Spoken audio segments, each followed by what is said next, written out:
കുട്ടികൾ സ്കൂളിൽ പോയില്ലേ? ആ ഞാൻ എൻ്റെ കുഞ്ഞുമണിയും കുട്ടികളെ സ്കൂളിലേക്ക് അയക്കാൻ വന്നതാണ് പുറത്തല്ലേ പിന്നെ. അപ്പോൾ പുറം ലോകമൊക്കെ ഇങ്ങനെ കണ്ട് ഇങ്ങനെ ആസ്വദിച്ചുകൊണ്ടിരിക്കുക ഒരാൾ. നിൽക്ക് മോനെ.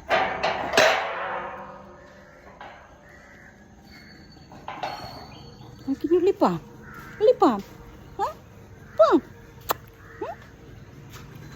കുഞ്ഞുമണി കുഞ്ഞുമണി, ചെക്കന്മാർ സ്കൂളിൽ പോയി. ഇനി ഞാനും എൻ്റെ കുഞ്ഞുമണികളേ ഉള്ളൂ. കുറച്ച് കഴിഞ്ഞിട്ട് അവർ വരും അല്ലേ? ആ നോക്കുന്നുണ്ടോ? എന്ത് നകത്ത് കയറുക, അകത്ത് വിട്ട ഒറ്റ ഓട്ടോ. ഇറങ്ങിക്കോ, നമ്മൾ താഴെ ഇറക്കി തരാം. നീ വിട്. ഇങ്ങനെ അപ്പി പിടിച്ചിരുന്ന എൻ്റെ അടുത്ത് കണ്ടോ, ഇറങ്ങില്ലാന്ന്. ഇവനിപ്പോൾ ഈ ഫുൾ ടൈം എൻ്റെ അടുത്ത് ഇങ്ങനെ അപ്പി പിടിച്ചിരുന്നോളൂ. എനിക്ക് പണിയൊക്കെ ചെയ്യണ്ട വീട്ടിൽ, എത്ര പണിയുണ്ട്. ആ എൻ്റെ പൊന്നുമണിയാണോ നീയെ? ആ നമുക്ക് അടുപ്പ് കളിക്കാം.